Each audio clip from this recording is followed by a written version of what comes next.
واضح طور پر یہ بات کہوں گا کہ جائز مانگنا، جبری جائز کا مطالبہ شریعت کے اندر ناجائز و حرام ہے۔ فقہاء کرام فرماتے ہیں یہ رشوت ہے، رشوت لینے والا بھی جہنمی ہے اور رشوت دینے والا بھی جہنمی ہے۔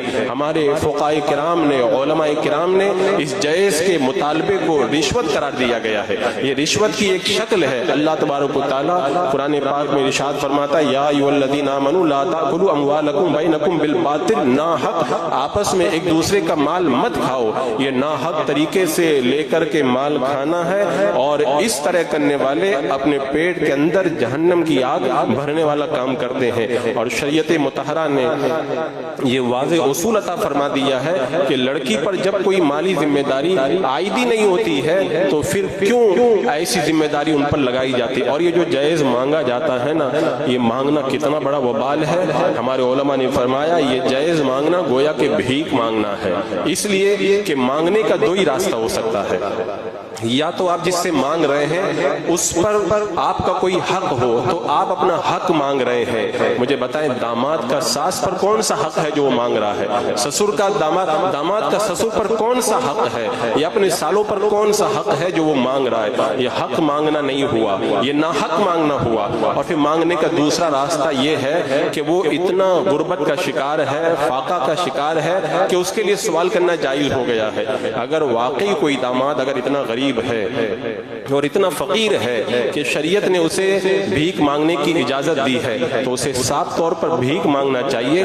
ایسا نہیں کہ وہ زبردستی کر کے اپنا روغ جمع کر کے مال کا مطالبہ وہ کرے۔ یہ ایک طرح کا بھیک مانگنے کا طریقہ ہے۔ ایسے لوگوں کو چاہیے کہ وہ صاف صاف کہیں میں بھی فقیر آدمی ہوں، میں بھکاری آدمی ہوں، مجھے تھوڑی بھیک کی ضرورت ہے، آپ حضرات تھوڑی مجھے بھیک کے طور پر یہ دے دیں وہ دے دیں تاکہ میرا کام چل جائے۔ میرے پاس سونے کے لیے بستر نہیں ہے، ایک بستر کا انتظام کر دیں۔ میرے پاس جو ہے وہ کھانے کے لیے برتن تک نہیں ہے، مجھے کچھ برتن دے دیں۔ تو اگر اس طرح اگر کوئی مانگے، اگر واقعی اس کا مستحق ہے تو شریعت مطہرہ نے اسے مانگنے کی اجازت دی ہے، ورنہ ان دو صورتوں کے علاوہ عام حالات میں شریعت مطہرہ مانگنے کی اجازت نہیں دیتی ہے۔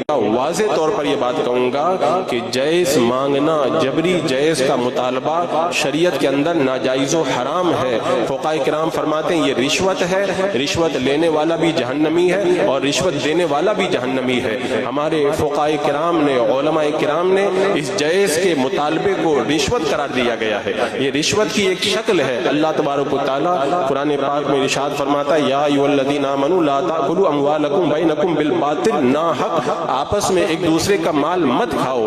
یہ ناحق طریقے سے لے کر کے مال کھانا ہے اور اس طرح کرنے والے اپنے پیٹ کے اندر جہنم کی آگ بھرنے والا کام کرتے ہیں۔ اور شریعت مطہرہ نے یہ واضح اصول عطا فرما دیا ہے کہ لڑکی پر جب کوئی مالی ذمہ داری عائدی نہیں ہوتی ہے تو پھر کیوں ایسی ذمہ داری ان پر لگائی جاتی ہے۔ اور یہ جو جائز مانگا جاتا ہے نا، یہ مانگنا کتنا بڑا وبال ہے۔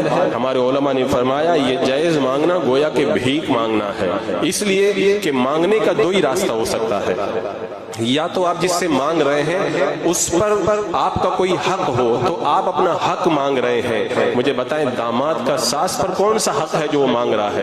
سسر کا داماد کا سسر پر کون سا حق ہے؟ یا اپنے سالوں پر کون سا حق ہے جو وہ مانگ رہا ہے؟ یہ حق مانگنا نہیں ہوا، یہ ناحق مانگنا ہوا۔ اور پھر مانگنے کا دوسرا راستہ یہ ہے کہ وہ اتنا غربت کا شکار ہے، فاقہ کا شکار ہے کہ اس کے لیے سوال کرنا جائز ہو گیا ہے۔